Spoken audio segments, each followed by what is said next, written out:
right, man. Hey, we gonna just jump into it. Welcome back to the lounge. And man, I've been looking forward to this one since we started the Legacy Lounge.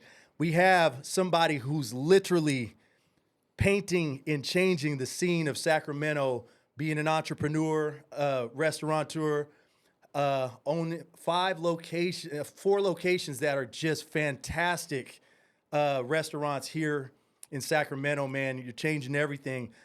Rob Archie, man, thank you for joining us in the lounge. Man, I appreciate it. Thanks for having me, man. It's a hell of an introduction. I love it. I love it, man. And we were just talking off camera about a bunch of stuff. You get a lot of press for what you're doing in this food scene. You got these amazing places, but the reason why we love this show is we get to get the story behind it. It's been a long time coming before you get to this point in your career. I'm assuming that, right? Yeah. I mean, 16 years. It'll be 16 years. It's actually this next month in Pangea. Pangea, 16-year anniversary. I remember it well. I was living in Southland Park. Yeah. And like at that time, we had, do you know Ro, who owns Roco? Yep. Okay, Ro was in here. We had him on the pod, and he was just like, man, Rob was like the pioneer for bringing craft beer. I mean, there was nothing in Sacramento craft beer wise. And so I just remember like just being blown away. Pangea's there. I'm like, God, I was there like 3 to 4 times a week. Yeah. It was cool. And the culture you had there was very much, you treated people like family. So kudos to you on that. Right on, man. So I would love to hear just kind of like starting there, man. Like, obviously we talked before the podcast started, you're from Woodland. Why don't you give us a little bit of backstory on just kind of what your life was before you got into the restaurant scene? Obviously big basketball player, so. Yeah. I mean, growing up in Woodland, man, it's like my dad was a truck driver. We lived in a small town, black family, predominantly Mexican, white farm town. Love the people there. You know what I'm saying? Like kind of salt to the earth, humble people. My brother played sports. My dad drove truck. He taught me how to work hard. You know what I'm saying? So I'm up at, 4 or 5 in the morning to be up working wasn't nothing new to me. Wow. You know what I'm saying? So I was just able to, not only do that, but apply that also to the game. So I had no problem, putting in the work.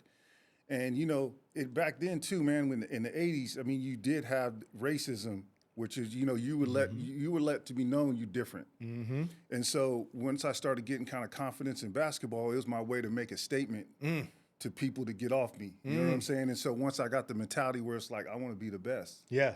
You know what I'm saying? But I watched my brother. I'd come, I'm the youngest of 4. Yeah. So the family comes home around the dinner table. They telling all the stories that happened for today. Yeah. So they talking about who made the comment, who talking the shit. You know what I'm saying? And so you always like, man, I'm gonna show them. You know what I'm saying? Yeah. So when you played with a different pride. You know what I'm saying? That's what you hear the '80s stories. So that's how I played, man. And I'm looking at Mike on the wall right here, and it's like that's how I played. I played like I want to be, and it's a tough road to go. It's the Kobe road. You know what I'm saying? It's a lonely road. You know what I'm saying? But I mean, that was it, man. I love growing up in Woodland, man. You know what I'm saying? It really made me who I am. You know what I'm saying? As a person and the work ethic that I got. And then, but yeah, going from there and going to college. I went to a junior college first. And so my basketball, it wasn't pretty. You know what I'm saying? And like I said, it was kind of like how I do with restaurants. It wasn't anything ideal. It was like, when you go and I don't know if y'all went to junior college, but you go to junior college, that's not easy. It's not. Where'd you go? So I went to Santa Rosa. Okay. Right out of there. And then I went to Sac City for a year. Okay, yeah. And there you got guys, that's the thing, man, is a lot of people don't take into account. You got guys with habits. Yeah. No doubt. And they don't have the work ethic. They don't have, so like when you have a mission, you got to get that shit done on your own. So it's like there wasn't nobody telling me what courses to take. There wasn't nobody telling me to go get shots up. There wasn't telling me not to go to the party, not to do, you know what I'm saying? So you got to do that on your own. And so that kind of, then when I look back, that kind of taught me that entrepreneurial, independent spirit. Wow. You know what I'm saying? To be able to have my shit together to transfer.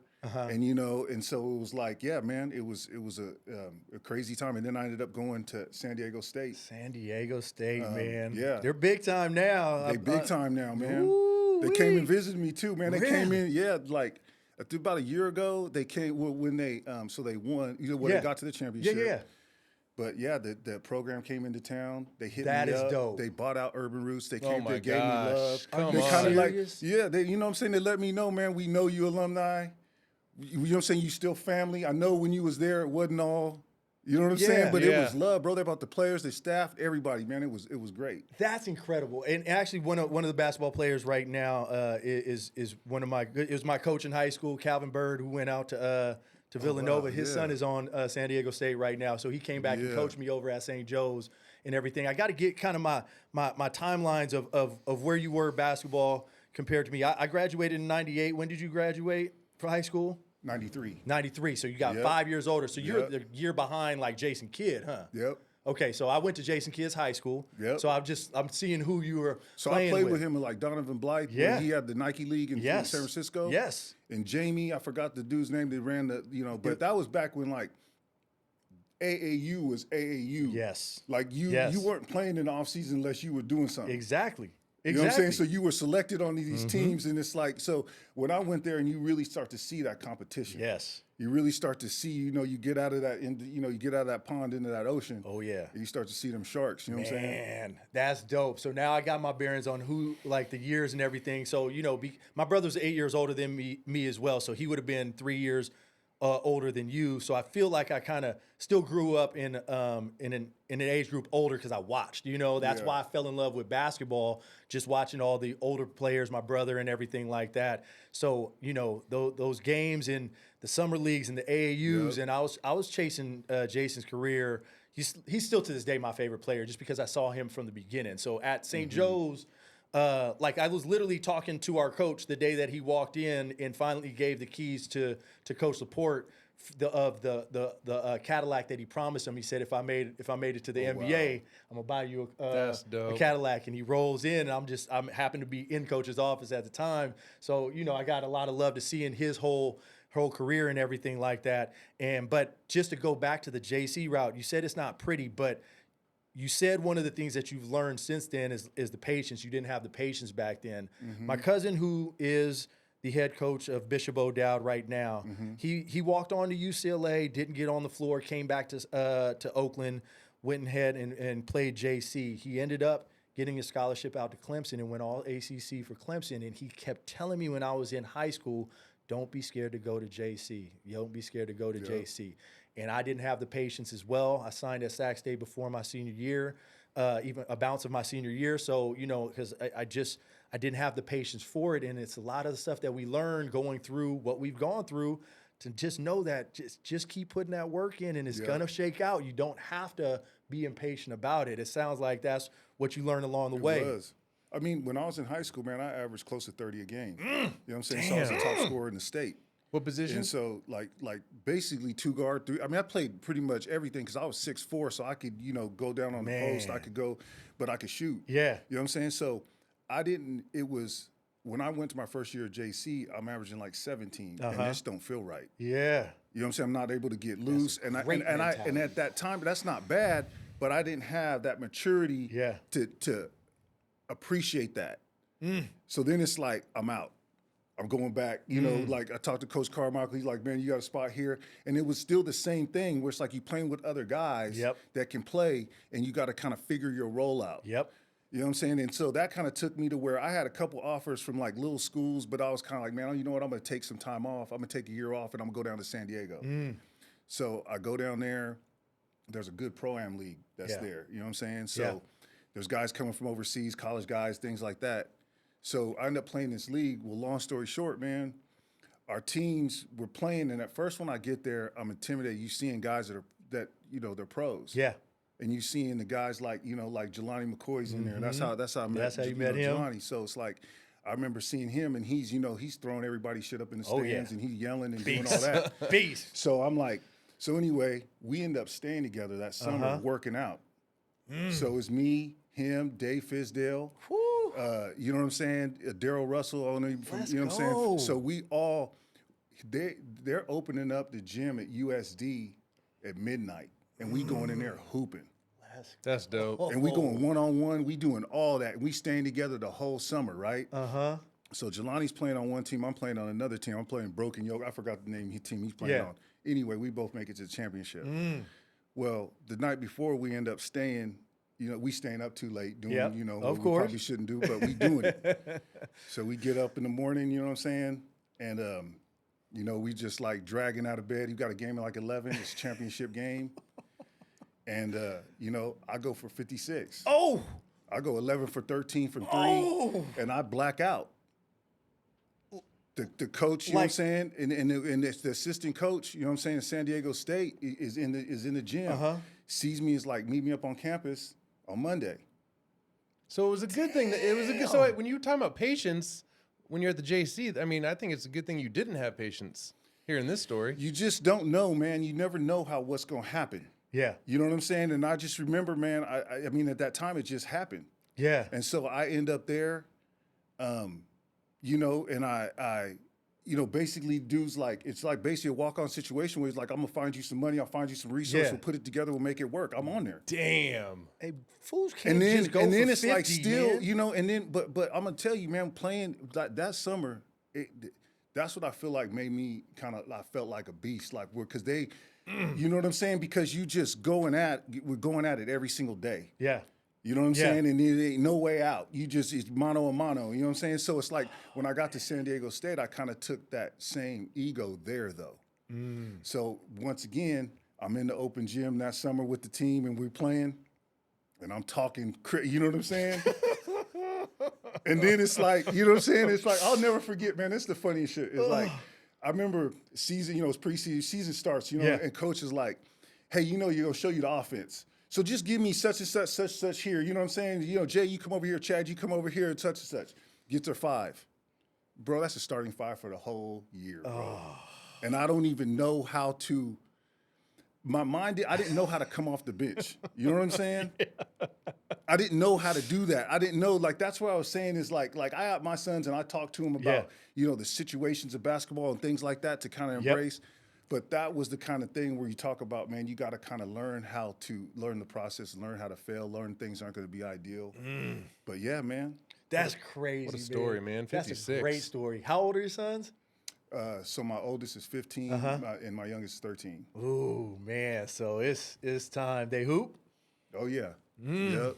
We talked about it a little bit last night, man. My kids didn't go into basketball, and a little bit sad, but at the same time, I thought I was going to be your size, and I'm not, so it's probably better that I wouldn't want to see him in high school. Let's put it that way. You would have gave me the business. I was a little undersized, but I'm glad they're loving it, and I know for me, one of the hardest things, you're talking about mindset so much, and you became an absolute dog because you had to battle. Now, I need my kids, and I want that in my my daughter and my sons to be able to have that. But you know what? I'm not in Oakland no more. It ain't really tough for them growing up right now. Sacramento's pretty easy to be around. I'm having trouble in having to teach where this dog comes from. What do you say about that? What do you see with your sons, man? You know what it is, man? It's like I guess there's a couple ways to get there. And the healthy way, I guess I say, like the way we got it is you got to go through shit. Yeah. And you're not going to learn how to be a dog unless you go through hard shit, fight your way, have a story. You know what I'm saying? And back in our generation too, it's like thug shit and all kinds of, you know what I'm saying? It's not that. It's the healthy way, in my opinion, is living on purpose. You know what I'm saying? It's living on purpose. It's not being a victim. Yeah. And so it's with the spirit of gratitude, looking at what you do have and looking at opportunities daily you got and not feeling sorry for yourself what you don't got or what's not happening. Oh, yeah. And so you don't have to totally be unhealthy to be a competitor and to stop trying and stop giving up. And that's really the mentality, the healthy mentality that and the values that I have started to, challenge myself on a daily basis. Yeah. To just practice gratitude, man, because when I started Pangea, I got opportunity to go to Europe, played, a season, and it was like, at that time, my sister had played 9 years in Japan. Oh, really? Wow. And so I had friends, my buddy Dave, he's in Greece, and I see all these guys, and I see it's hard, bro. I'm seeing Jeff Shepard come in, it's Italian League, go out. Mono Ginobili was there when I was there. And you see these guys, man, that you looked up to on TV, and they're in and out. And I respected the amount of work and commitment that if you want to play overseas, that grind. You know what I'm saying? It's a commitment. When I got to Europe, I learned the biggest lesson of my life. And what it was how much I didn't know. Good. It was like I only know one language. Everybody else knows 4. Damn. I don't know history the way this place is. You know what I'm saying? This place is hundreds of years, 1,000 years old. Yeah. But it was humbling to where it was like, I got work to do. And when I was like, at that time, it was kind of like, I'm okay with basketball. Like you was like, I'm all right with it. Good. I can leave it at a kind of healthy place, and I want to be pro in something else. That's dope. You know what I'm saying? That's when it clicked, and I enrolled in the master's program. I came back here and I got in the master's psychology program, and it was just that's what I wanted to do. And then I started on top of Pangea. I started a college prep program called Advanced Student Connection. And so I worked with like college coaches, high school coaches that had kids that they had potential, but they got bad math grades or they got, whatever. So we did an after school tutorial. My mentor, Dr. Branch, who had a math tutorial, they would meet every day. We'd do homework, and then we'd go to the Salvation Army, we'd do drills. Man. And then I had the Sac State guys. Yeah. When Coach Cass was there, I had those guys, they would come through, we'd do drills. Man. You know what I'm saying? And so it was like, and then we did college visitations. Yeah. But that was kind of where that was the first business that I did, where I started a nonprofit independently and working for myself. You know what I'm saying? Yeah. And yeah, man, so it was kind of like, from there, you kind of realize, man, it's possible. Yeah. Like I could start something, and I always had a, kind of vision living in Europe. Like I'd always love to have a cafe. Wow. I'd love to have one of these spots that's a community spot, like a true third place. Yeah. That like the community owns as theirs. And that feel, because I never forgot how I felt when I walked into those Italian cafes. It was a ritual every day you did. You talk to the barista, you hang out, you see the same people. I was like, man, that's what we need. And so that was the spirit of Pangea, man. So when you played in Europe, was it Italy? Italy. Whereabouts in Italy? So Santa Marinella, like right outside of Rome. Wow, awesome. And approximately how old were you? 22. Damn. I mean, amazing. Looking back at that has to be like such a huge piece. Because I'm a huge traveler. I've been to 17, going on 18 countries, and I started traveling. I was like my young 20s. Yeah. And when you start traveling and getting like immersed in different cultures, it's life changing. Sounds like it changed yeah, your life. And I vaguely remember hearing your story. Like why did you how come you started this? And like getting to hear you talk about that experience going to those cafes and just like what it was like. I mean, that had just been like just mind blowing being that young and being out there immersed in that culture. Rome especially. You know what I'm saying? Like you go there and the energy of Rome is just electric. Yeah. And you're going and you're just seeing history right in front of you, but it's thriving. It was amazing, man. Wow. It was an amazing experience for me. And basketball, like you said, people like you go, you played overseas, it's not the NBA. It ain't nothing close to it's like it looks like a rec league. It looks like, you know what I'm saying? You got like you know what I'm saying? I didn't get any checks until I dropped 30. You know what I'm saying? And then it was like I met the owner and then he was like, oh yeah, here's a little bit of money. But it wasn't, you know what I'm saying? Yeah. It wasn't sexy like that, but it was the best experience of my life. Man. It was literally the best experience of my life, man. I know one of the things just for hoopers and any sport, we got this fire about wanting to be the best we can be on the court, on the field, whatever it is, right? And people have a hard time transitioning. I feel like if you don't find something else to put that fire into, that's when people get into trouble. Sounds like you were able to be at peace with the game and shift to something that kept that fire going right from the beginning, huh? I mean, common sense. Look, y'all, Tom Brady's looking for something new to do. Yeah. You know what I'm saying? Yeah. Like, Mike Tyson, it don't matter who you are. There's still a time limit on how you could play this game. Yep. You know what I'm saying? And you do got to transition in whatever it is that you do. I mean, in time just sits with you. Yep.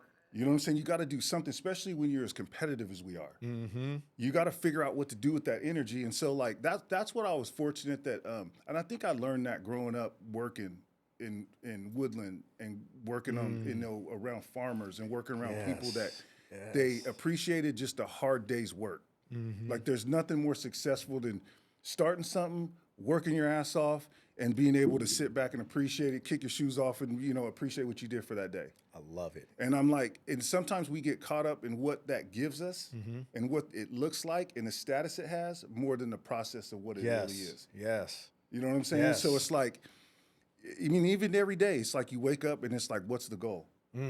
What am I trying to get done today? You know what I'm saying? Man, Love it. that is dope. So your passion for beer.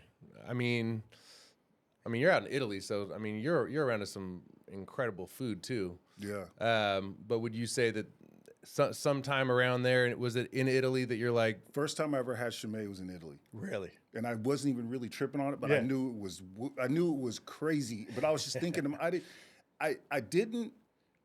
I was just drinking something, but it didn't surprise me because I was tasting so many new flavors of everything anyway. It didn't just stand out like, oh, that's Chimay, I'm gonna go look into it. Yeah. It was just one thing's happened. But it wasn't until I got back here that I had it again, and I was like, and it just brought me right back. Okay. Then let's go. I had it. I said, I got to share this.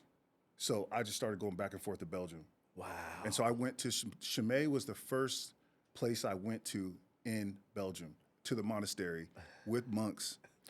See them make the cheese, see them tend to cows, see them brew beer. Did you bring people with you, or these solo trips? I went with who I ended up hiring. So Gary Schleppy, who owned the shack, I ended up buying. We ended up buying, right? Where Cervecería is. Yep. I went with him. And Dan Hagen, who was our sales rep, I took him, who ended up being our sales director at Urban Roots. Took him. Let's go. So we were like, I'm going, let's go. So we ended up at Chimay, was the first place we went to. And that was the first time we sat with the monks. And literally they're telling us their code of ethics, if one person's around, you can't talk. If two people around, you got to wait till the group's around. I mean, there's a whole world component to how they operate, right? So it was just like, you're just like, wow. Then you go to Cantillon, that's a, Lambic brewery where, all the beer's spontaneously fermented. So it's the organisms in the air, in the area right there, they naturally inoculate the beer. So that's where they get their flavor profile. Then they age it in barrels for 1 to 3 years, and that's what the product is, right? So, you go to see this process, and I just couldn't wait to bring shit back and sell it. Yeah, yeah. Share it with people. And so it's that's where there'll never be an energy like that that I know of in the culinary world. Wow. That could exceed that. Because we were domesticated on bad beer, bro. Yeah, Yep. no doubt. Yeah, we're domesticated on bad beer. So it's Michelob, Coors, and so when you're drinking this thing, these Belgian quads are 12%, that's fermented fruit, date, all this stuff, your mind is blown. You're like, wait, this is beer? Yeah. And then you're like, it's aged in bourbon barrels, and you're like, oh, this is a sour beer, and you're like, this is a Saison, and this is an IPA, it's crazy hops. So once I got that bug, it was just I was relentless. So my wife and I, we would travel not only to Europe, but up and down the coast. We travel to Oregon, we travel anywhere we can to just, see what people were doing. Damn. And this is before you opened Pangea. This was right when we opened Pangea. Got it. Okay. The first years of Pangea. This was you were on the move. On it. It was this is what is good. This is what is going to be. And then it was now we need proper food with it. Because when we started Pangea, there's no kitchen. Mm-hmm. No kitchen at all. I remember. It was just paninis and, you know what I'm saying? Because we're gonna get to the part about how you guys won the best burger award for multiple years. Yeah. So yeah, man, then we opened the bottle shop. So another thing, man, is people, that's 2008. The economy tanked. Oh yeah. Oh yeah. So I didn't have. We're real estate people. We know all about that. So people, I didn't have a credit card. Oh man. I didn't have a business credit card for the first 4 or 5 years. Damn. Everything was cash. Damn. Everything was, I had to earn it to make it, to pay. Wow. That's how it was. Wow. Even expansion. It was, I couldn't I didn't do a loan. Nothing was on credit. Every vendor is paid on the spot. Everything's on the spot. So literally it's just, I'm there every day and we just, brick by brick. And I had zero rest. No, I had 1.5, 2 months of restaurant experience at Red Lobster bussing tables in college. And that was the restaurant experience I had before I opened Pangea. So were you just fearful of getting into debt? Was that the whole reason why? No, I didn't know anything about, like, I just know I wanted to do this. And I wasn't, and the economy tanks, right? So at that time, they were cutting credit. They were taking credit. Like, if you had a credit limit, say, of 20,000, 30,000, they were like, your limit is now 4,000. Yeah. Crazy. Yeah. So it was like, nothing can be trusted as far as like, so you're like, if you're going to make it, you're going to have to make it. Yep. Man. So a lot of people don't even know that, you know what I'm saying? Like, that's the energy that it was. You know what I'm saying? Building in the bad market and coming out the other side. No, man, in the bad market, selling the most expensive beer. Yeah, that's it. I was just ever going to say, yeah. But there was would you say though that Sacramento became pretty hungry for it? Yes, because what I believe so. At that time, you couldn't go on a vacation. You know, like there wasn't money to go on vacation. We buy another house. But for $8, you can have arguably the best beer in the world. Yep. That's where it went. And so it was like a European model. They value just quality of food, quality of drink, good people, environment. Yep. People they stay in flats. They come down. They use their restaurants for their kitchens. Yeah. And their living rooms. Same thing in England, their pub, right? That's their living room. That's their place. That's their third place. That's the thing of America. Most people build their palace on their block and rarely come out.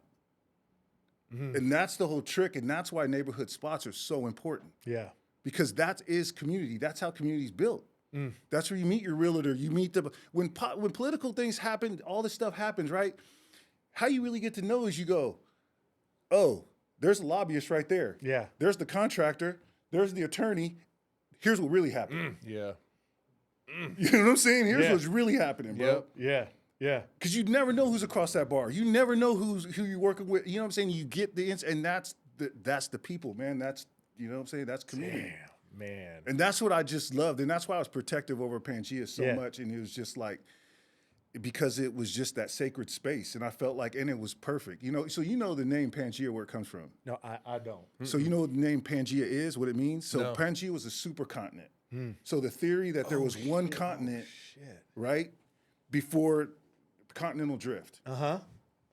So it was one night where, like, so when we looked at the space, the building had 2 zip codes. So if you go out one door, it's Oak Park 95817. You go out another door. 95818. Yes. Pangea had both. So there's a wall. When we demoed the wall, we connected the spaces.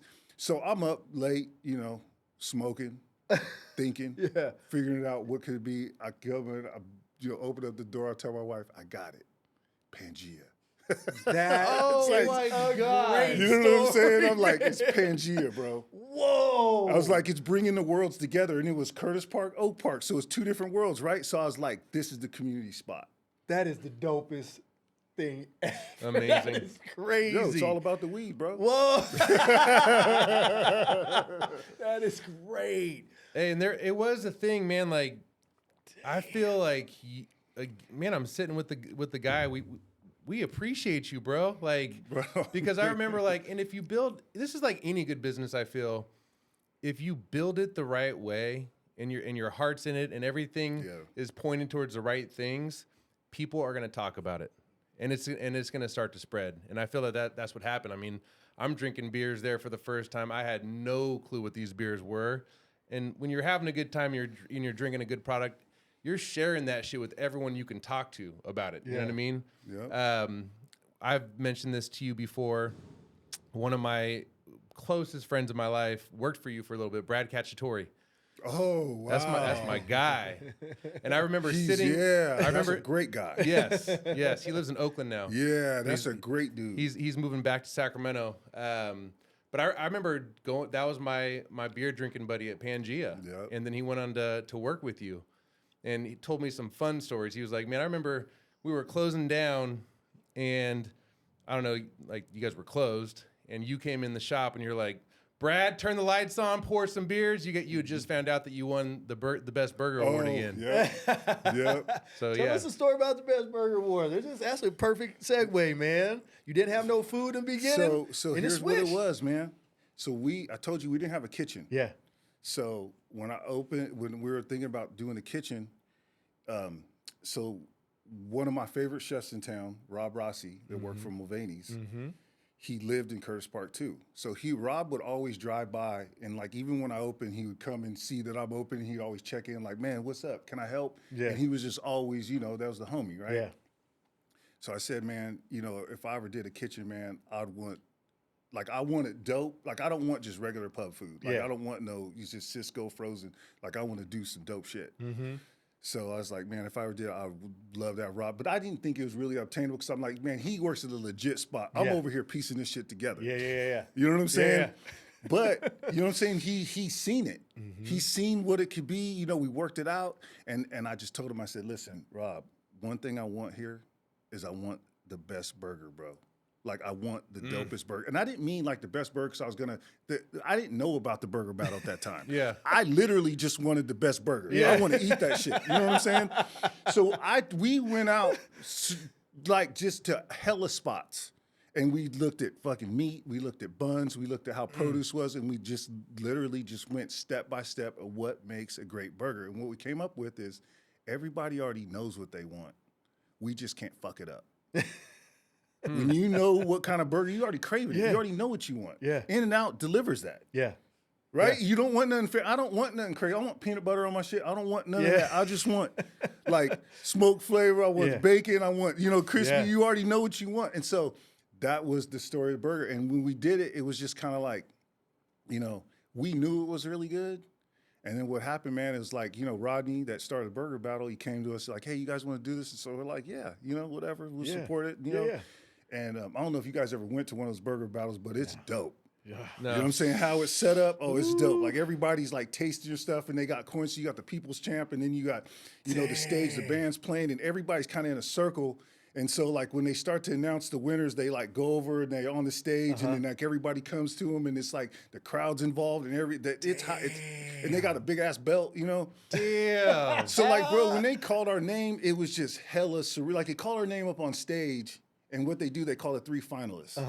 And then they'll go, the third place goes to X. Yep. The second place goes to, therefore the British champion. And bro, when we won that shit, it was just like, man. And at that time, you just nobody because you're competing against people that you look up to. Yeah. That you're just like, I'll never, like I'm just happy to be in the presence. I'm just happy to be participating. Do you remember when you won that because you won it multiple times, right? 4. Damn. 4. Do you remember the first time when you won it? Who the top 3 were? It was Edorays. It was Edorays. It was what's the hotel? Oh man, I'm gonna get it. The Grange? Nope. It's Is it in? Well, It's in the Hyatt. It's in the Hyatt. okay. There's a restaurant in anyway. Okay. Yeah. and us. Old school place. Yep. Library. Stevenson's. Yes. Oh, No. wow. No. It's yes. You're right. You're right on It's it. a library. I know which one you're talking about. Yep. Okay. And those are the. That's yep. wild. I mean, Edorays. That's like, man, you kind of go into Edorays Edorays. had a It good feels burger. like a senior citizen home in there, but Yeah. they do have a good burger. They had a good burger. They have a good burger. Crazy, Dang. man. And then yeah, man. And then it was just like, you guys want to do it again? I can tell just from hearing the backstory and how you talk about basketball, Yeah. and then how you transition to beer, and now we're talking about the food, that you have a pretty fucking high attention to detail with what you do, right? It's that high attention to detail, but also passion. Yeah. Because anybody, when you said I don't want to do no frozen Cisco stuff, Yeah. I'm not going to name some restaurants. I worked in the restaurant industry for about 3-4 years.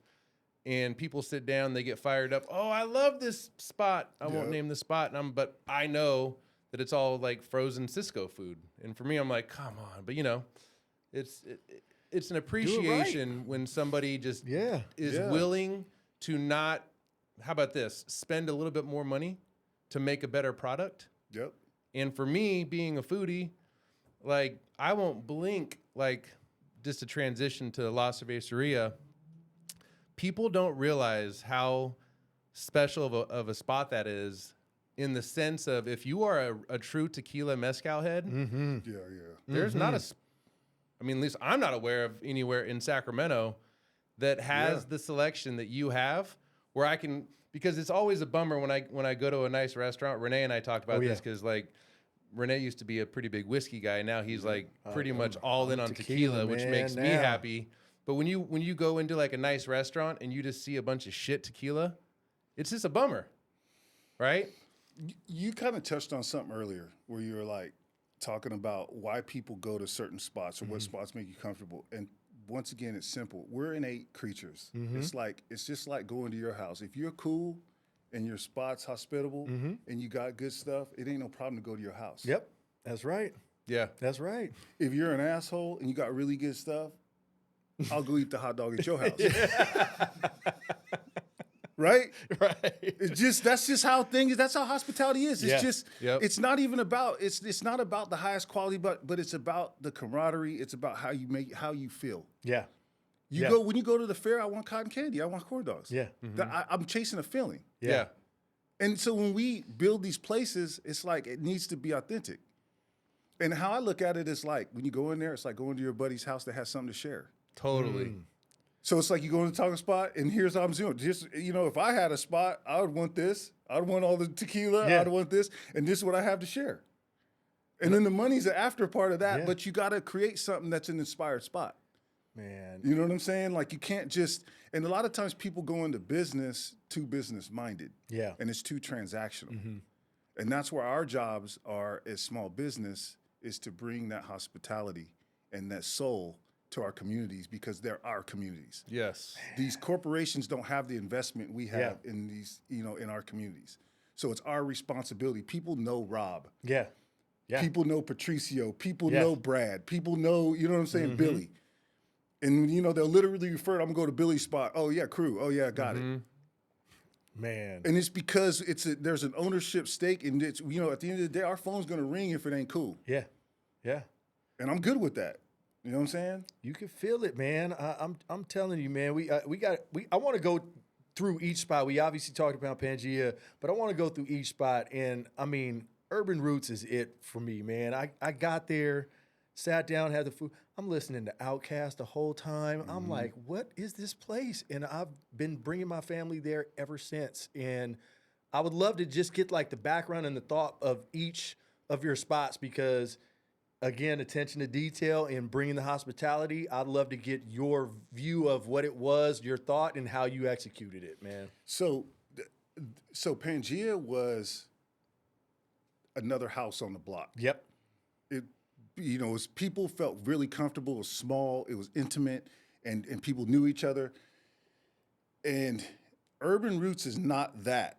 It's not small. It's not, but it is what it is. So Urban Roots was Brownie's blueprint before we redid it. So that's where I got my blueprints from Pangea, was there. So when we took over that building, it was dormant for like 4 years. So we, totally gutted everything. The whole thing was, I want a spot for groups of people to go. Yeah. So it's like you're bringing your own party. Yes. That's exactly what it is, too. for You sure. know what I'm saying? So like, I'm not because at Pangea, I'm hosting the party. Yeah. Yeah. You know what I'm saying? Yeah. There, you're bringing your own party, and we're helping you host it. So whether you're at the barrel room or you're at a big, long table, you know what I'm saying? It's like we're supplying you with all the goods to host your party. Yeah. And so it was like, and so when I met, so Peter, I'll kind of back up.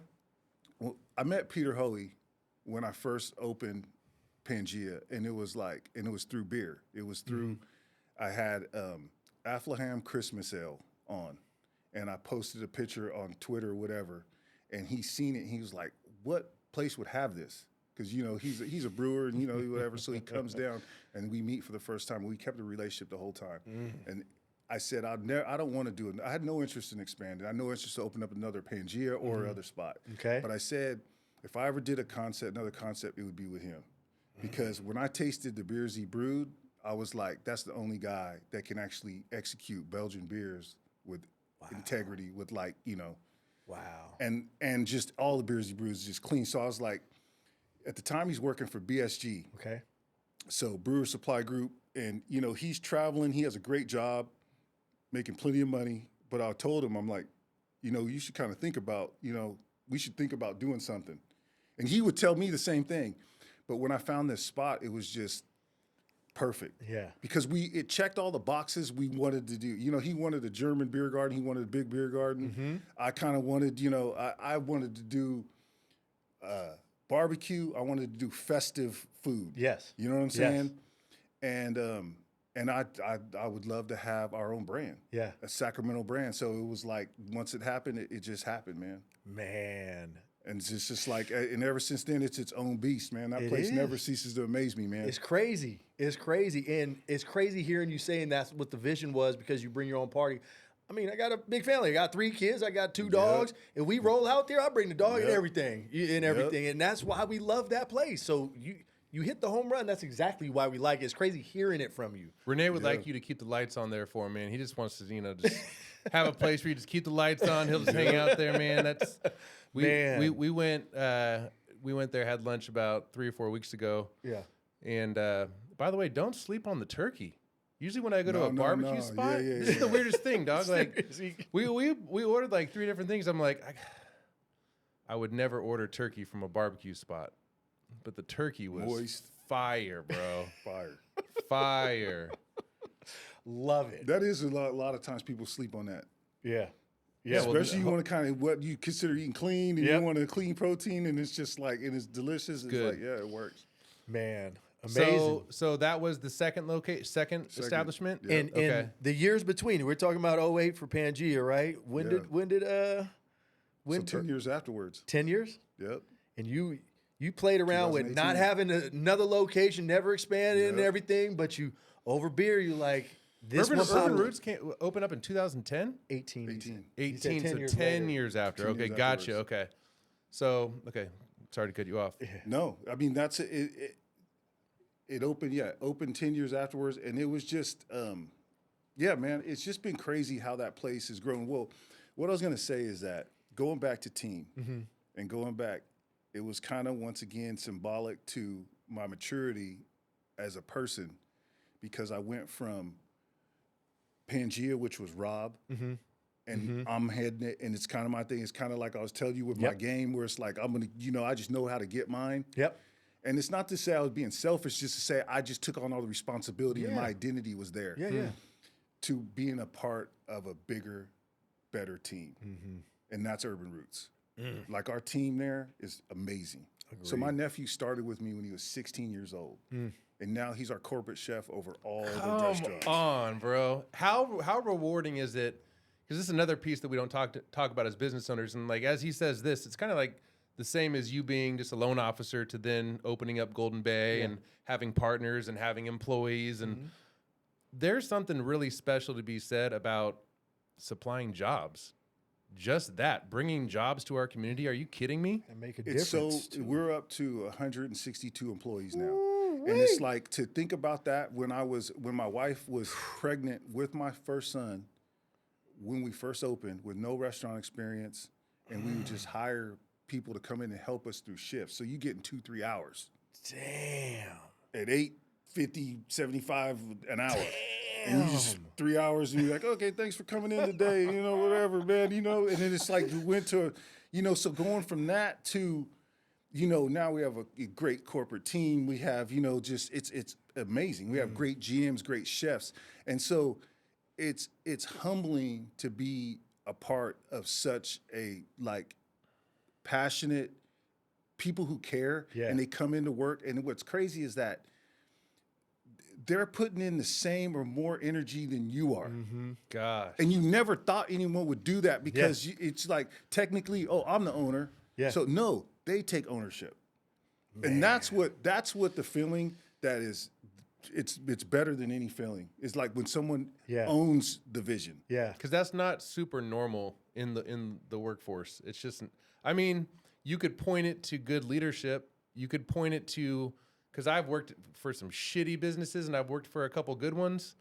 And usually the common denominator when you're at an establishment, whether it be a restaurant or a mortgage company, real estate company, is it really just kind of falls back on the leader and how much they care about their people. So obviously the you're doing a atmosphere pretty that damn they good create. job with that. The magic sauce, man, is I'll tell you, is called value centricity, right? Where Value centricity. it's about when you have values, you have core values that then align with your partners. And it's the electricity that comes from that relationship. So that is when you're looking for managers, you're looking for people who you want to partner with in your business, you're looking at, it's not about you working for me and it's not about hierarchy. It's about us sharing common values and working towards a common goal and you giving them their space to do what they do. That, yeah.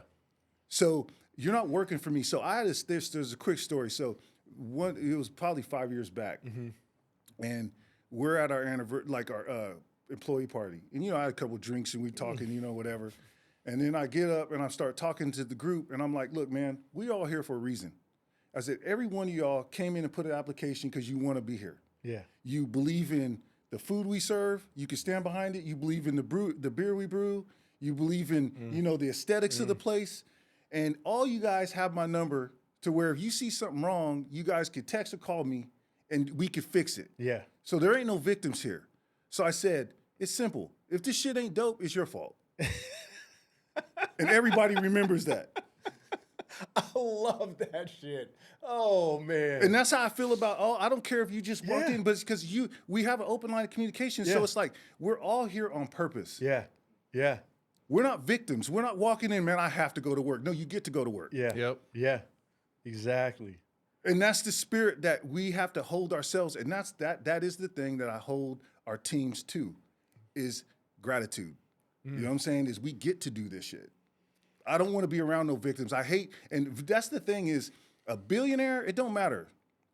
You can't buy your way out of gratitude. You can't be a billionaire. If you ain't got gratitude, you can't buy it. It's either something you got or you don't have. Yep. In other poor countries, whatever, they have gratitude and they still live great lives. Yep. And they have great food and they have great relationships. Here we have plenty of money and there's people that don't have that. Yep. Yeah. Oh, man. And hospitality is the way, that's where we celebrate it. Yeah. So that's why I don't want to hear no poor me. If it's poor me, man, we could agree to disagree. You ain't got to be here. It's all good. Yeah. You come in on the other side of the bar. You know what I'm saying? When you have a good day, you come in and kick it. But that is the standard I just don't do. You know what I'm saying? I don't tolerate it from myself. I don't tolerate it from our family. And I don't tolerate it from any of our partners and anyone who works with us. And Chris, Because you don't want to hear that shit when you walk in. No. Because look it, you walking in and there ain't no telling what you've been through. And that's why you came. Yep. So your attitude should be bad. You just had a bad deal in real estate. You come here and I want to go there and have a beer, man. Perfect. Yeah. Yeah. So bring your funky attitude and let's come over here and let's talk about it. So don't take it, the bartender don't take it personal because you come in funky. Perfect. Yeah. You're here. Yeah. What could I get you? Exactly. Gosh. And how much of our experiences when we are going out to nice establishments, how much of them that plays a part into it? Like the Big time. don't get me wrong, like I want the meal to be good. I want the drinks to be good. I want to give a quick little example of what I'm talking about.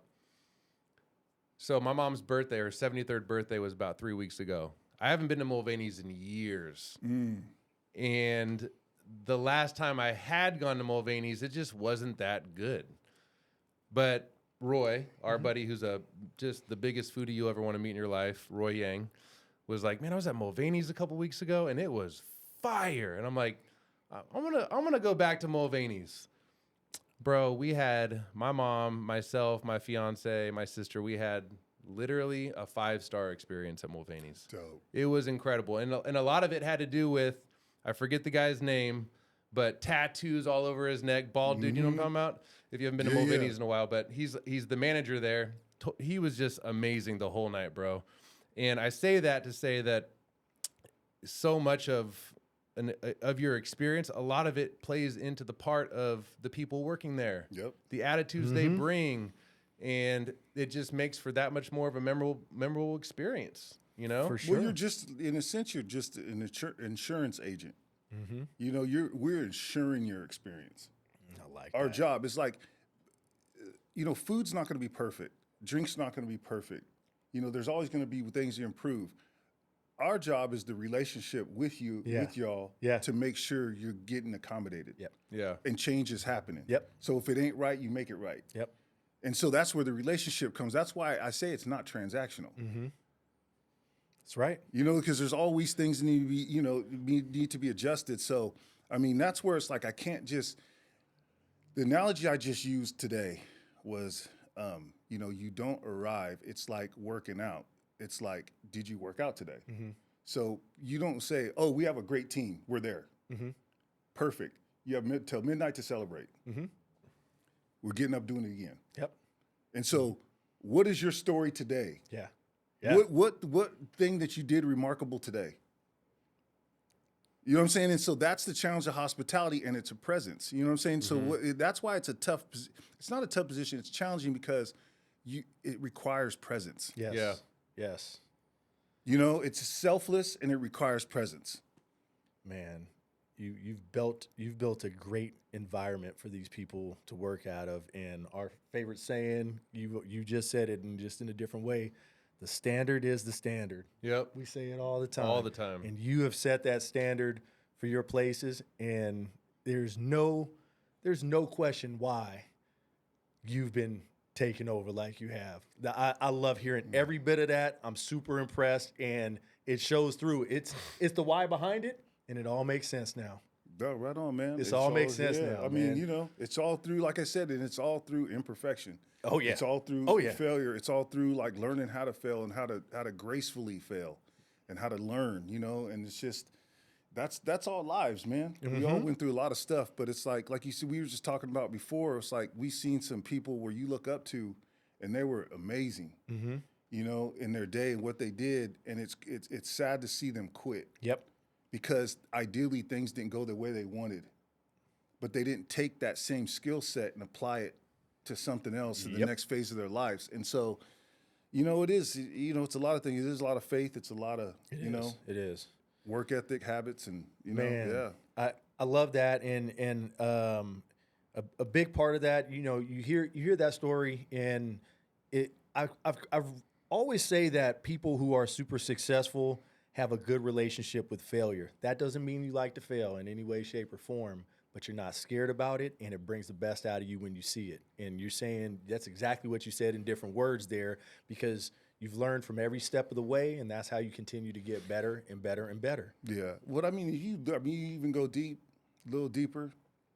What is failing? Really, it's just a little bruise of your ego. It's learning. It's a learning lesson. It's just a learn. You have an expectation. You fall short of that expectation. You're on a different path.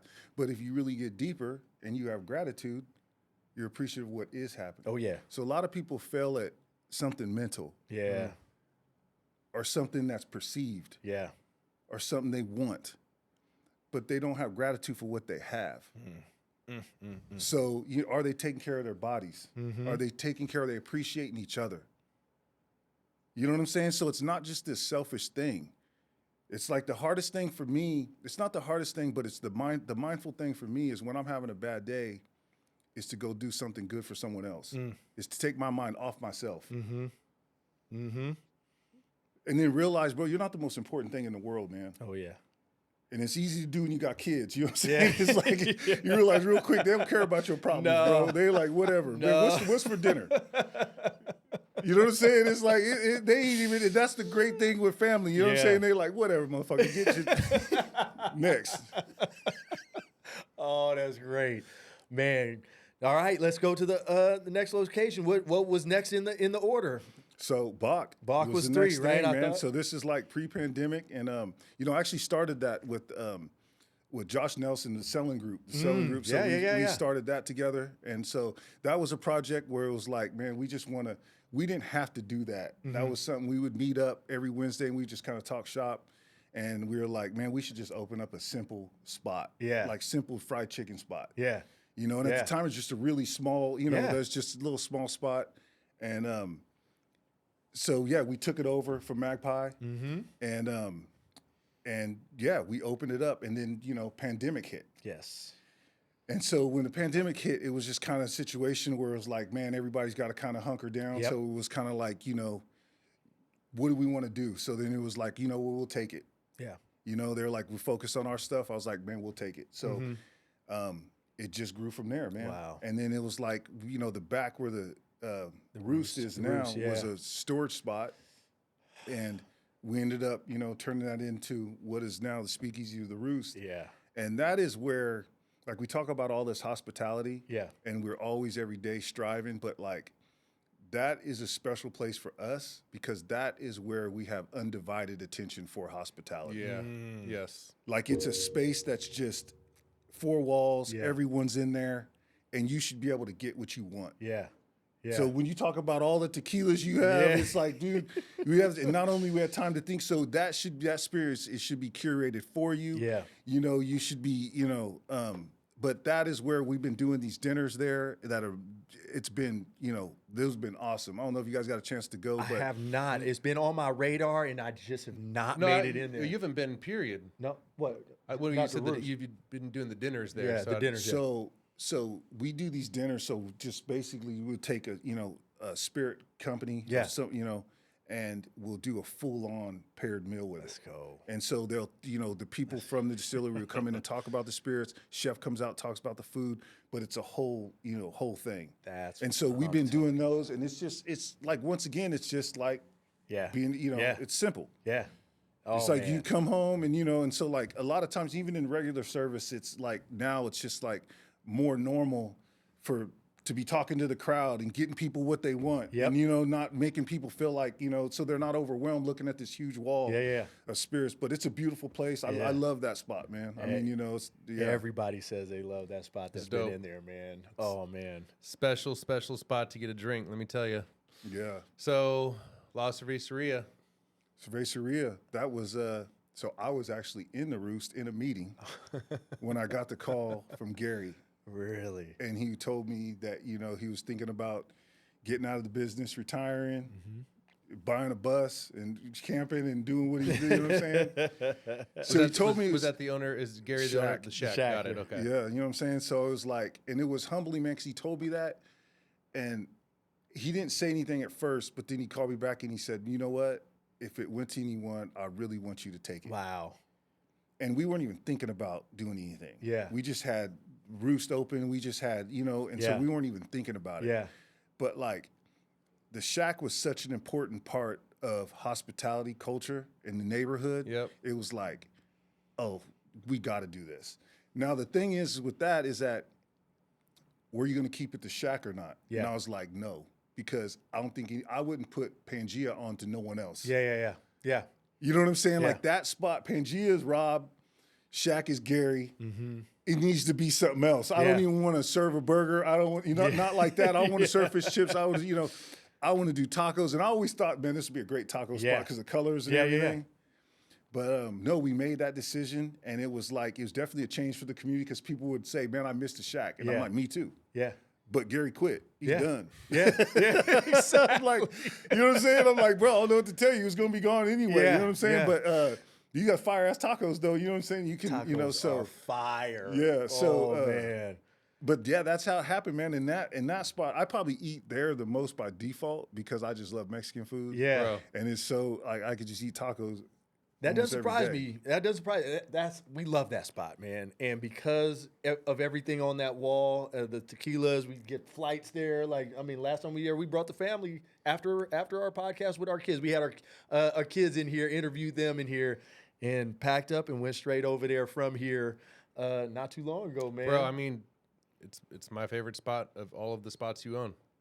Nah, right on, man. Seriously, I mean, it is. It's so damn good. Like, I remember going there for the first time, kind of a little nervous because I feel like, you know, Yeah. Mexican food, you know, they're gonna cut corners. You know, the tortillas are fuego. I went there about a week. Kendra was doing an open house, and she wanted me to bring some food home, so I got a chicken burrito, and that thing is like the size of my left leg, Yeah. bro. That's my favorite. Whenever I go camping or whenever I go take food, I get the burrito. I don't know if there's like garlic or cheese. There's something inside of it that I can't put my. Bro, it's the it's the burnt cheese. That's what it is. burnt cheese. That's what it is, and I'm telling you, you can eat a half of it and just be just like you're good, just eating half of it. And we got the Chili Verde, which was fire. The whole spot is just spot on, bro. I mean, I was a fan of the Shack. It's funny because it's the East Sac folks. So my fiance, all of her family still lives in East Sac. It's like they have a pride thing about it because they were used to the Shack being there. I'm like, bro, to have this on point Mexican where I can eat tacos and just have like, it's not good on my bank account though. Because when you're drinking good tequila and good mezcal, Yeah. But it's just such a fun spot, man. So kudos to you for just opening up another banger. No, I appreciate it, man. I mean, one thing is funny. I got a quick story with because I want to give a shout out to Patricio. Yeah. Nick's Taco, man, because he's a big inspiration to me too, man. I love messing with that dude. But so me and Patricio, we got a great relationship, and we do spontaneous shit. So one time I was up in Tahoe and I'm camping. I'm like, bro, what you doing right now? He's like, nothing. I said, come up and meet me. So he's like, I'll call you back. He got the whole family up, you know what I'm saying, in his truck. He has a tent on the back of the truck. Yeah. Brought him, three girls, and we go up, we're camping. We're the only ones in the park. And it's snow on the ground. Oh. And he's staying in a tent. What? With his family, you know what I'm saying? So I'm in, I got my van. So it's too late because he's pulling up. He's like, it's not too late. He's like, I'll bring some food. So he bought some burritos from Nick's Taco. That's why I was bringing up this story of the burritos. So we're out having drinks. And so him and his wife are sitting just like you two are sitting right now, right? And so we get done eating and there's still food on the grill. You know what I'm saying? Yeah. So you still smell the smells or whatever, and we sit over there drinking whatever, and I'm standing up and I'm talking and I'm telling a story. And then all of a sudden, I'm telling a story and I said, I'm talking in this tone. I said, there's a bear right behind you, bro. And literally, bro, a bear rolled up right on us right there, bro. Oh. And it's like this, like looking at us. So Patricio's where you at, right? He turns the other way, doesn't see it, and he turns around, he's like, oh, gets up, he got bear spray on him and stuff, right? And he's just like, we both stand up, Patrice starts yelling, we start flailing our arms, and the bear's like this, looks at us and is like, and just strolls off, bro, but pulled up on us. Oh. Did you say it that calmly, though? Just that calmly, and he didn't, because I said it that calmly. He probably thought you were playing. He thought I was playing. Oh, my God. So they didn't register, so they thought I was playing. So I was like, bro, that bear rolled up, and we didn't hear nothing. Oh. All of a sudden, he was like there. Was it nighttime? Nighttime. Yeah, it's night. Oh, man, that would have scared the shit out of me. Oh. Bro, I was like. Were you there with your entire family, too? No, it was just me. Oh, it was just you? It was just me. Like, you're just like, I just want to go camping by myself. Man, I'm in my van, I'm in my world. I love that. You know what I'm saying? When I'm in it. my van, I'm in my world, bro. I can put my bikes on the back, and that's my capsule, bro. I'm out. Damn. So I'm just like, I was just up there. Yeah, they met me up there. But, man, that's every time I think about burritos, man, I can't help but think about that. That's a wild story. It attracts everybody. The bears, it attracts everybody. I remember going to Nick's Taco for the first time, too, man. Shout out to Patricia. I mean, if I have to say the best tacos in the Tri-County area, I'm going to probably point to Nick's Taco. I mean, that dude just does it right, bro. He's a maniac. Yeah. Maniac, man. And That's why when we were hanging out, we took our podcast to Cannon and got to set up in their little back room. Yeah. And when we were talking to Brad and Clay, that's when they told us for the first time that they were doing it, partnering up with Patricio. And when they said that, I'm like, oh, I know this thing's not going to miss. We were fired up, and that's why we were excited to be there last night. It was great running into you. It was crazy. It was just crazy. I'm like, what? Right, Yep. but it makes sense. I didn't think it through, but last night they got a home run out there, man. There's nothing like it. There's nothing like it, and it's amazing. Great spot. Decor is on point. They're gonna absolutely crush it, and good for those boys, man. Right. Well, it goes back to the same thing. Of like a lot of times we are domesticated on what we think is Mexican food. They're doing some other shit. They Yeah, are. Yes, for they sure. are. Yes, They're just doing are. some other, you know what I'm saying? It's some other shit. So it's like, I can't wait. It's Yeah. a destination. It's fire. Like you said, it ain't gonna be good on my pocketbook, but I knew it was special when they brought out the chicharrones thing in the jar, and the top layer was just like it was just fat. and then like I'm like I don't know what to expect, and take that out, put on. I was like, this It tastes thing like a bomb ass burrito. It It did. Dude, It did. it was just incredible, and it was cool getting to see all you guys out last night, man. I was like telling Clay, I'm like, that's Brock in the corner, Beast and Bounty. We had Oliver was right next to us. there.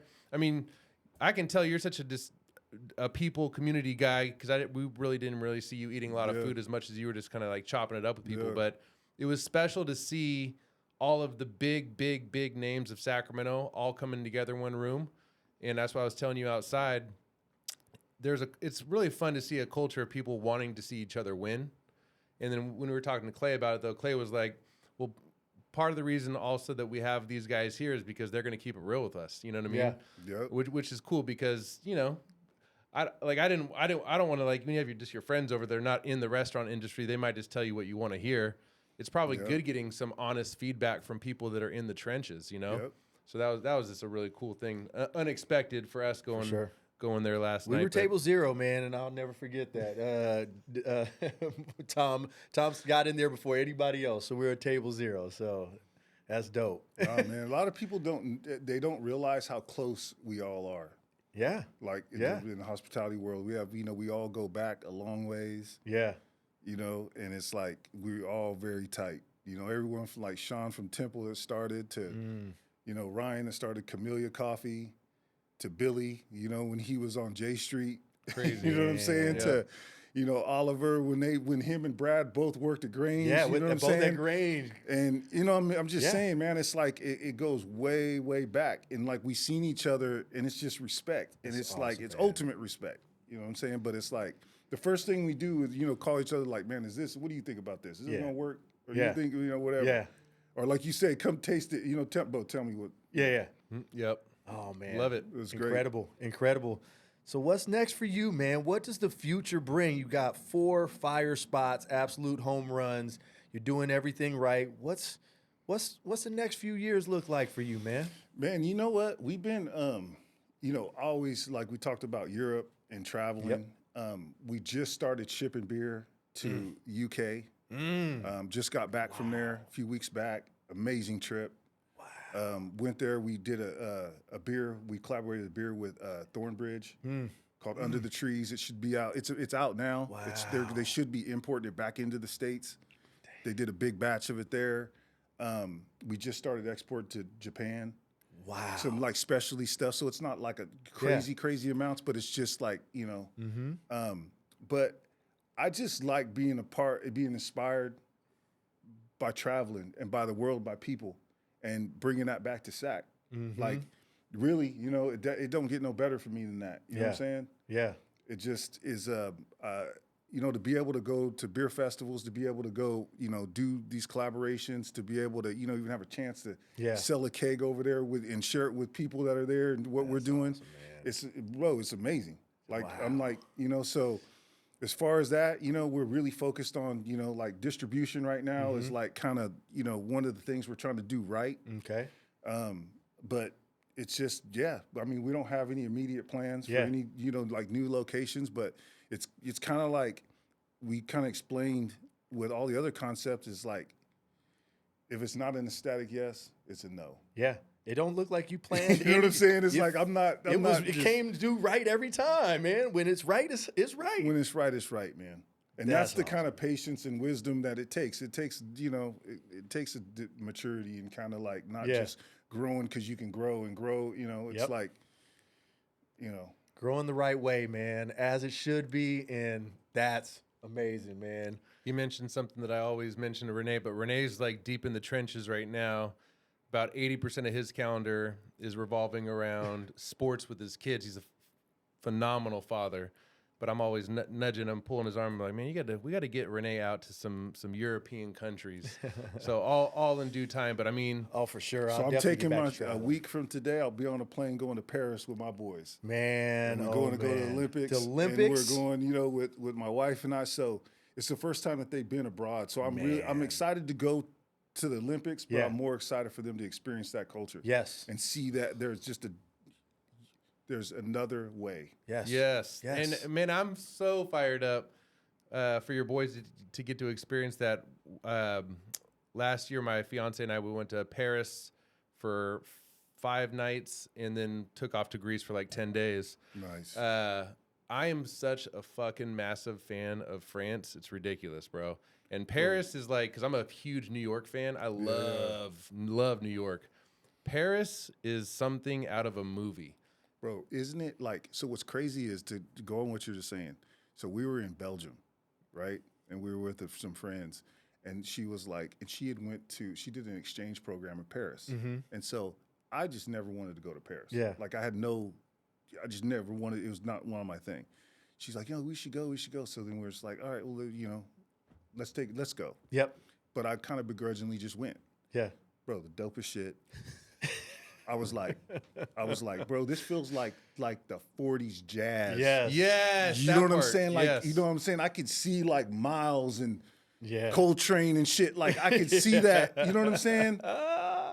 Like I was like, I felt that energy, bro. And I'm like, bro, this is, and my wife and I both said, man, dude, this is some of the fly shit. Like we were just like, incredible. It's incredible. Yeah, you gotta go. My fiance and we got matching tattoos when we were there of the latitude longitude of Montmartre. I probably mispronounced that name because when you like the French, they say like mama. But this is the dopest district, in my opinion, in all of Paris. Yep. That's where they had like a lot of jazz musicians, beat poets, writers, a lot of famous people. It's where the Moulin Rouge is at. It's kind of like all the way up to the top of the hill. Really phenomenal part of Paris, because the first time I went to Paris, I stayed kind of by the Louvre. That's like tons of tourists. It's a little different down there, but the places we went, and I'll never forget this. There's a place I would love to text you this spot if you can check this spot out. I'm telling you, bro, you will love it. I'm sure you'll get a lot of recommendations, but it's called 228 Liters. Okay. It's probably pronounced litres, but 500 different wines. Small place, and what they're known for is every single week they do a pop-up. Different chefs. And when we went there, man, we befriended the chef that was cooking. Like he sat down with us. I ordered a bottle of wine. When he was done cooking, we just chopped it up. Funny enough, his name is Hong Lee. He's got family that lives in Gold River, which is just like, this is the weirdest shit in the world. Did you find weird random shit like that when you traveled? Always. You'd be like, you know a place, Roseville? Well, you're like, what? Well, and the only way that you're able to do that is if you bring.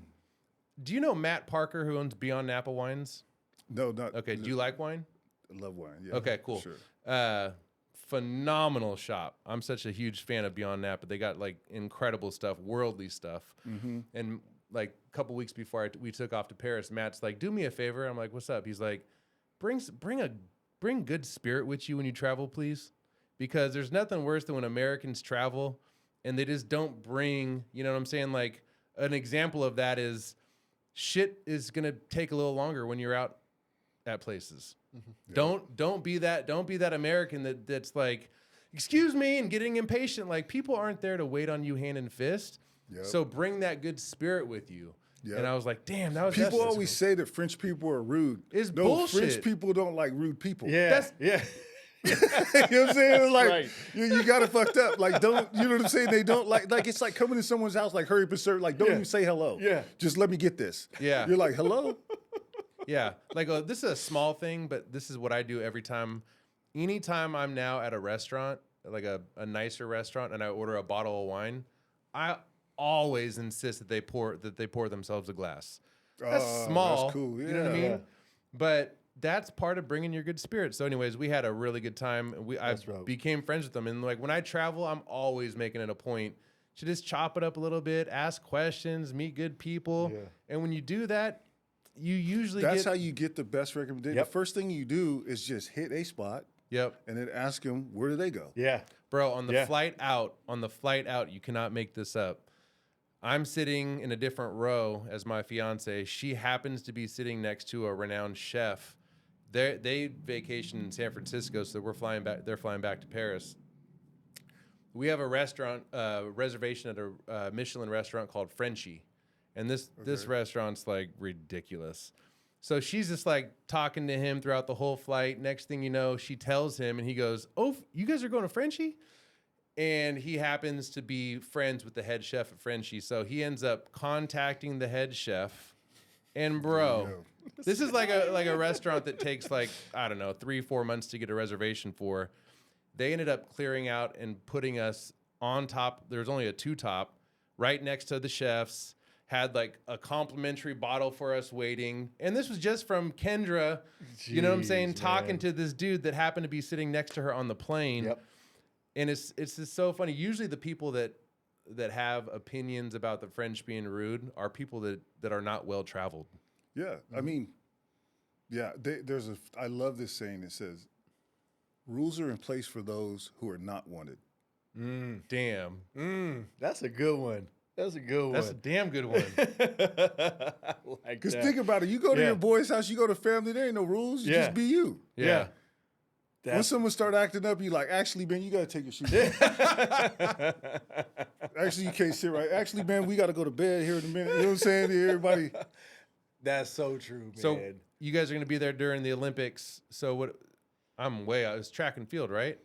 It's the Summer Olympics. So basketball. Oh, so I'm tripping. yeah, a couple of my buddies are coaching. So David Patrick, that was at Sac State. Oh yeah, he's coaching the Australian team. Australian team. I'm and then bummed he's Jordy not at Sac Fernandez, he's State coaching anymore, the man. Canadian team. So Yeah, I was like, once they were like, bro, we're out here. I was Yeah. like, okay, I'm out there too. that's incredible. Jordy man. is the Kings old coach. Yep. He ended up buying my buddy Micah's property. Right in Curtis Park. Yep. Do you live in Curtis Park? Yep. Oh, cool. So okay. we're all 3 neighbors. That's crazy. That's awesome. great. dog. Like we lived literally in a triangle, man. So we hit the house. You know what I'm saying? It was a weird thing, and then both of them left me at the same time. Oh, I'm bummed Jordy that took left. Jordy took the Nets job. Yeah. and then DP took the the went back to LSU LSU job. So his family stayed at. So his wife and daughters they stayed at my wife's mom's house, who lives down the street from me, the last few nights that they were in town. Oh, Wow. no way. And then my wife took him to the Crazy. airport. It was emotional, crying. and Oh all. man, You Like, lost what you crying? We about to see him in Europe. It's all good. Don't be crying. Lost a couple good people, man. I was kind of like, yeah, Jordy was the shit. yeah, Good dude. Great dude. yeah, man. What nationality is your wife? Japanese. Japanese. Oh, Yep. really? Nice. It's awesome, bro. That's Yep. great. So, man, yeah, my wife is half white, half Japanese. I'm half white, half black. So, little man, quarter black, quarter Japanese, Yeah. half white from both sides. So, Yep. Talk about traveling, man. Japan is on the books. That's where I go. I mean, we just launched there too. I Yeah. got to get there. Like Yeah. I can't get there quick enough. My wife's been. Oh, you Everyone, haven't been yet? I have never been. Okay. And everyone I talk to, they say that is the life-changing Yeah. spot. Yeah. Me too.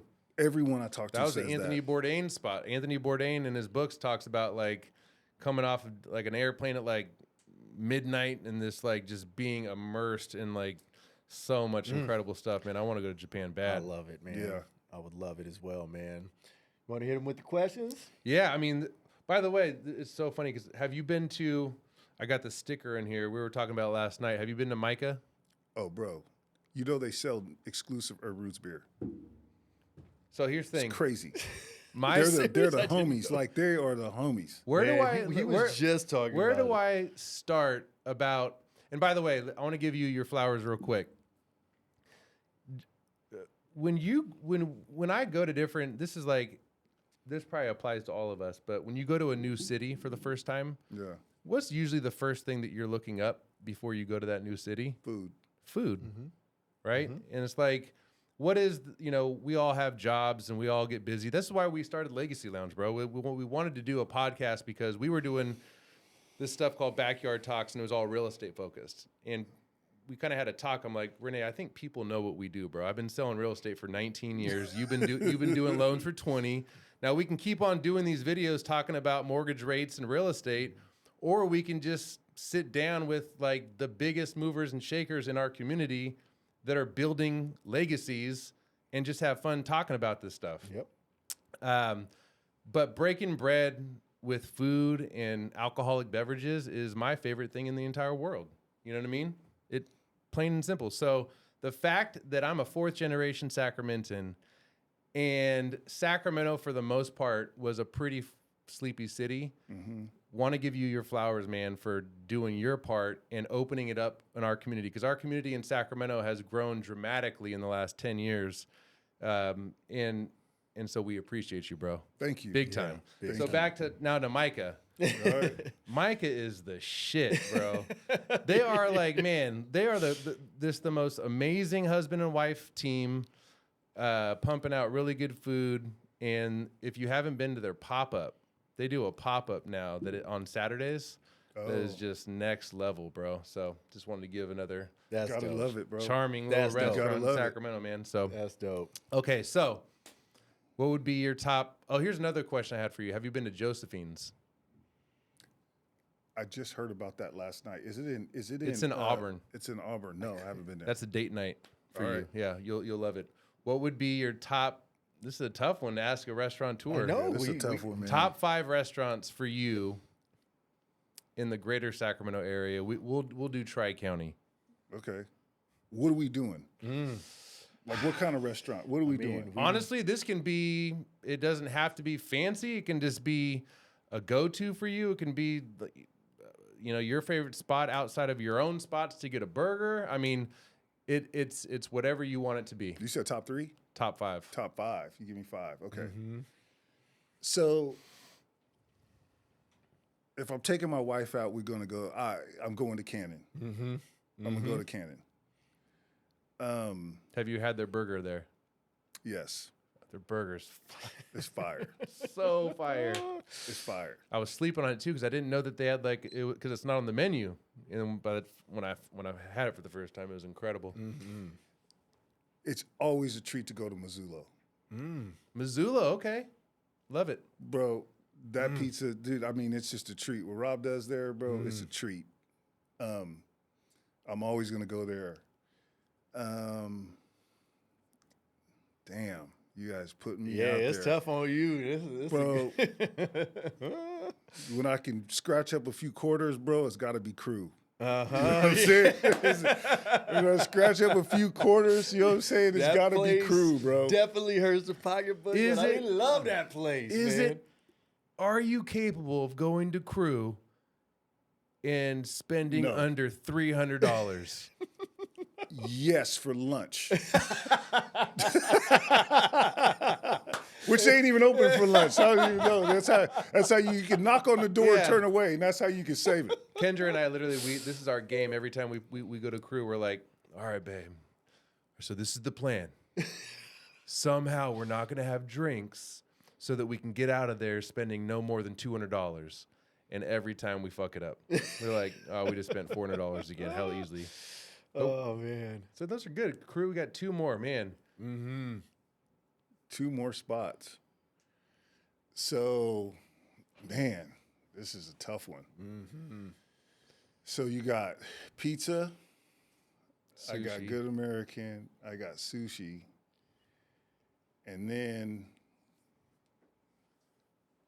bro, I go to Cervecería, bro. Yeah. I love that. Yes. Like, I go to Cervecería, like, especially when I come home from somewhere. Yeah.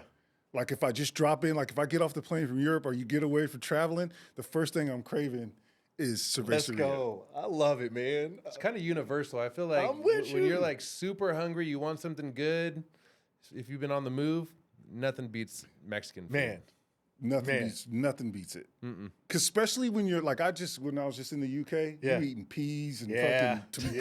potatoes, and you ain't got no flavor, bro. Give me some spice, some heat. Yep. And then you know what, man? I feel bad. I mean, cause it's my spot, but it's like when I just want to feel good and I want to indulge, bro, I'm gonna go eat a burger at Pangea Let's and go, drink all the man. beers I can. Let's You know what I'm go, saying? I'm just man. gonna, because that's our family. Yep.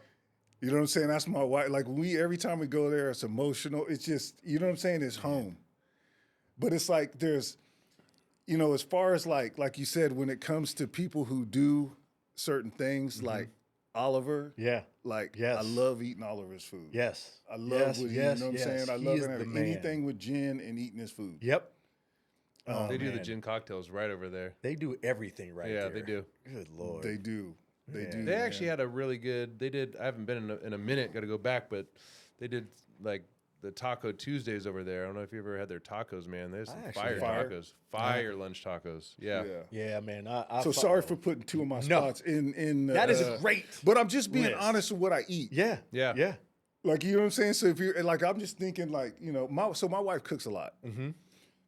She cooks probably 5 times a week, man. She's a beast. And she does it efficient. 45 minutes, ready. We eat, you know what I'm saying? Like, so she cooks a lot. Yeah. So like, yeah, man, it's just kind of like, so that's what we do eat. Yeah. We do eat all those things. So, man, I love every bit about that list. That is dope. That is Yeah. dope. All right, next top 5. We're gonna go to music, man. Your top 5 artists, dead or alive. Oh, man. I mean, Who do you all listen time, to? that's been, Pac Yep. is probably Pac is in there. Yep. He shaped me. You Oh, know what yeah. I'm saying? And like, that's a time in my life. Yes. I gotta go with my guy Quick, with DJ Quick. You know what I'm I saying? love that. That's a good one. Love that. I know that love you're an Quick. All the Smoke fan, Yeah. big time. Obviously, did you ever hear the episode when they had DJ Quick on? So I hooked that up. So No. like, yeah. So Quick's my guy. Like, you know what I'm Is saying? Like, he? we did a beer with him, What? pitching on a party. So I've known Quick since I was in college. Damn. Whoa! I I've known didn't know Quick you. since Death Row days, bro. Whoa! Like, Quick's my guy. That what's was what I'm one of, saying? and I'm not just saying this because I listen to All the Smoke a lot. I think I've mentioned that episode to you. Yeah. That was one of my favorite All the Smoke episodes ever. Yeah, That was such you an know what I'm saying? entertaining one. I put that, yeah. So that was we did a collab with him, and then actually Jelani, we did a interview and stuff Yeah. like that to kind of bring out the beer, but then they ended up put that together for All the Smoke. But Quick is he's a genius, bro. Yeah. Like Oh, yeah. he has a photographic memory. I heard He's that. a I mean, he can play instruments, he can produce, he could DJ, he could rap. He did a at Bach, bro, we closed it down. What? We did a private thing. He DJ'd. Bro, set it all off.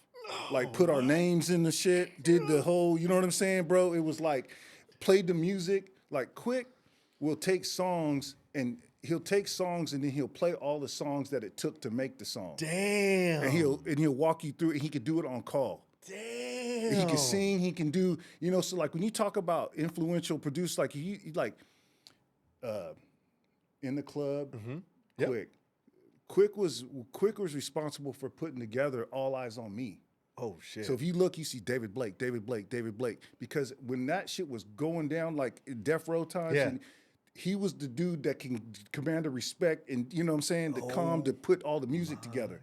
So if you look, you know what I'm saying? So you dig into Quick shit, it's like, you know what I'm saying? So yeah. Who went to that party? Was that just like a private party? So it was Matt was there, Yeah. Barnes, Yep. it was, Jelani. Yep. It was kind of like we just had the friends and family. Yeah. Was that And recently?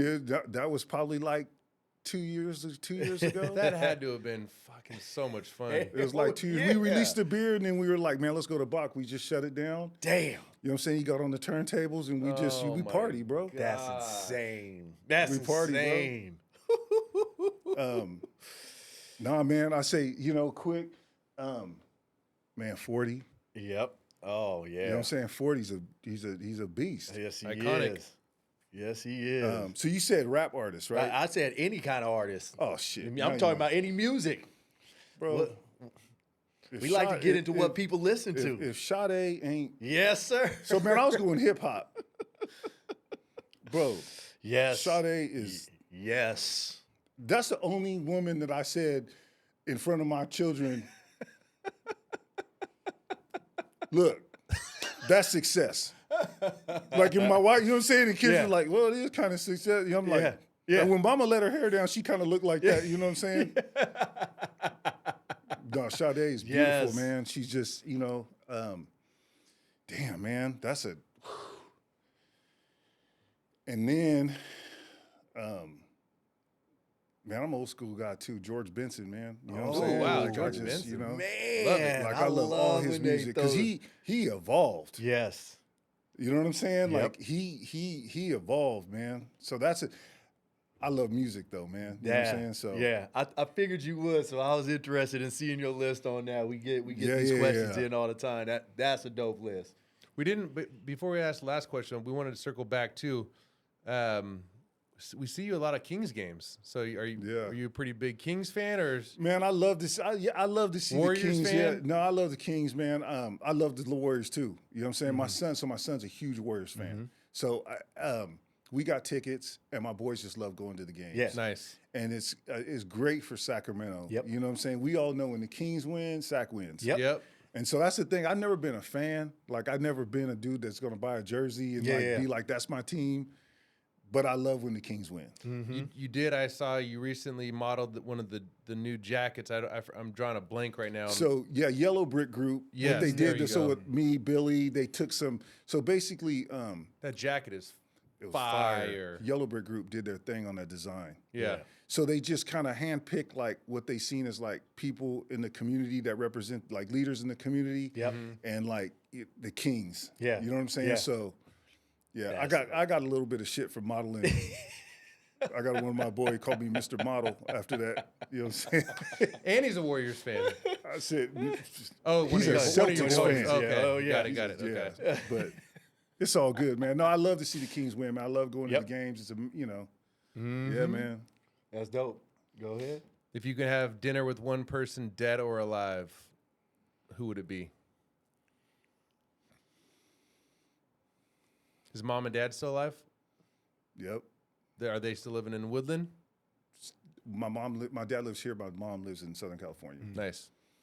Man, one person, dead or alive. So, damn, man. Man, you guys, that's an unfair question. We love it. That's an Make unfair people question, squirm. bro. Yes, sir. You know what, man? It's with my grandma that passed away, man. My grandma passed away at 100 during the pandemic. And she was unapologetic, bro. Like, we have a drink called the Tommy because she loves Scotch and soda. Oh, wow. She loves Scotch and soda. Yeah. And for the first time, like I said a couple weeks ago, I got to go to Scotland. Yeah. And I went to a bunch of distilleries and I went to all this stuff. But like my grandma, man, she was just the realest. And you could talk to her about anything. You know what I'm saying? And she grew up in that era where she always. So my grandma's the only person I know that. Okay, let me tell you this quick story. Yeah. Go ahead. So I got sure. this sports car, right? Like it was a while back. I don't have any more. So I pick her up, and she's at my brother's house because her house, they were doing rolling blackouts. So she had to stay with my brother. Yep. So me and my wife, we pick her up, and so we in the car, and she goes, oh, this is nice. So then I'm like, driving, so I'm kind of showing off, so I kind of speed up. Yeah. And I get on the on-ramp and like, start going fast, get up to like 90. Yeah. And she's like, now, Robbie, now slow down now. And I was like, no, Grandma was like, this is a sports car. It's meant to go fast. She's like, no, I got my pistol in the trunk and it's loaded. Bro, she was 97. What? And she's as sweet and classy. My grandma, I've never seen her. She drinks. I've never seen her drunk. She's always pleasant. My grandma packed a pistol. Damn. You know what I'm saying? Because that's just the era. She was born in 1919. Yes. You know what I'm saying? As a black woman, she was like, I ain't playing with y'all. Damn. And she was just real like that, but she was classy. So she always had her heels on, even up into the 90s. She had her heels on. Oh, she had her, I had one more story where it was like, where I was up in Tahoe, and my wife said, Grandma's on the phone. She sounds down. So I was like, Grandma, what's going on? She said, I said, how you doing? She said, not good, baby. I said, well, what's going on? She's like, I can't find my wig. And I was like, your wig? She goes, yeah, I don't know. I think someone took it. And you know what? It was my gray wig. And I was planning on wearing that when I got older. Bro, she was like 94 when she said that. Oh my God. But she had the spirit of youth. You know what I'm saying? Yeah. She just had that. And you have that bond. Like I could say I'm going to have dinner with some famous people, Yeah. but you have a connection. Yeah. And it's just like that spirit that she had, man, was just like she always would just be, she was young. Man. She was always young, and so she took care of herself. She always dressed, no wrinkles, high heels, hair done, everything. Man. Nothing is accident. Like listening to that last part will be my biggest takeaway from sitting down with. I'm being hella real right now. Yeah. That is my biggest takeaway, and I'm also just like I'm a big fan of you, man. But like, I selfishly want to hear when I ask that question, just somebody connect back to family, because I was hella close to my grandmother. I got her tattooed on my arm, and she passed away during COVID as well. She lived in 97. And this dude's grandma is how old now? She turned 103 like 10 days ago. Wow. She's down in Oakland still. And, we got in the duplex that my dad was up. He passed. My aunt is upstairs. She's downstairs. Still gets up every day. Does her stuff, cooks sometimes, heats stuff up. 103. But I'm never gonna forget a story of I'm waiting for you to tell me that she's just gonna be like, slow down, you're driving too fast, and that was the story. That would have been a cool story too. Don't get me arrested, motherfucker. A loaded pistol? I got a pistol in the car. It is loaded. Dude, your grandma was a G. What was her name? Emily. Oh, Emily man. Collins. Dang. And they used to call her Tommy because she could hang with the boys. Dang. So what? So she would talk her shit. But she was, like I said, there was only, man, there was no one like her, bro. Man. There was no one like, she'd go to the games. She would tell, now what's he doing? He can't play. And there'd be the parent sitting next to her. You know what I'm saying? But she keeping it a buck. She keeping it a buck. Wow. She's just like, she was my biggest fan though, man. Yeah. It's like they say you only need one person to believe in you. Yep. And she was that person, bro. I could not do wrong. Man. I could not do wrong in her eyes, bro. Man. And that my is great. siblings were even like a little bit bitter from that shit. They like, Grandma always gives you the big teddy bear. You give us the little shit, But it's like she just, that was my girl, man. She just, Oh, and my man. mom is like, it's the same. My mom has the same soul, man. She's just like the glue, So it's like, but yeah, man. Is that your mom's mom? My mom's mom. That Wow. is incredible. Shout out to Tommy, man. So wait, so is this a drink that we can get at the Roost? Yep. Oh, for sure. Yep. For Scotch sure. and soda. No doubt, man. Oh, Scotch and soda, bro. that's the best story. That's that's the best, man. We gonna do the last but not least because you're in the middle.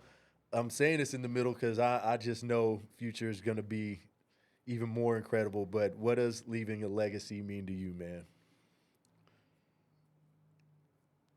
It's leaving it better than you found it, man. Mm-hmm.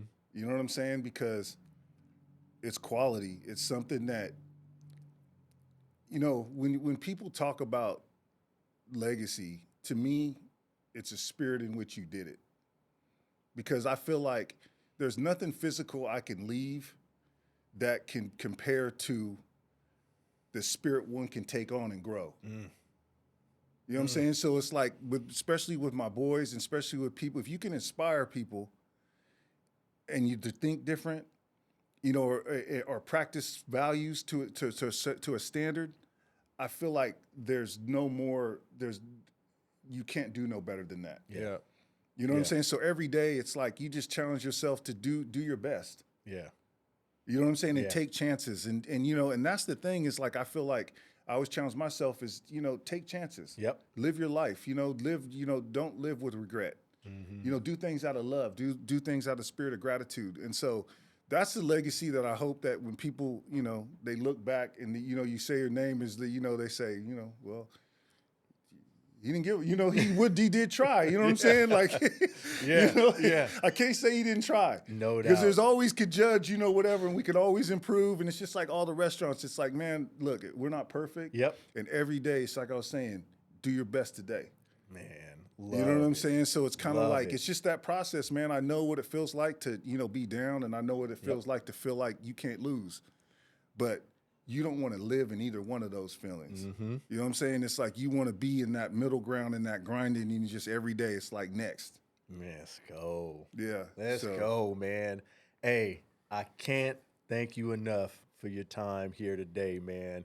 We appreciate everything you do in this community, and man, I just can't wait to keep seeing you grow, man. Appreciate your time, big dog. I appreciate it, man. Y'all doing some special stuff here, man. This is cool, Well, and man. if you want, you got a long flight to Paris. So if you want to, your boys can check out this podcast. They ain't gonna listen to this. They like, whatever, Hell man. no. They like, Dad, you whack. You know what I'm saying? That sounds like Trey, bro. It is. It does, man. No No, doubt. they ain't listening. No, Oh, they appreciate. I know maybe in their room they go there, they might appreciate something, but I Yeah. don't get to see it. Yeah. Well, we man. know that you're a busy dude, man, but Yeah. you are a gem in our community, bro. And I can't even believe 16 years Pangea and just like the things that you're doing and continue to do, and just more importantly the person that you are, man. So we truly appreciate you for Thank stopping you. by. Hell Thank yeah, you. man. Appreciate y'all, man. Episode 25. We out.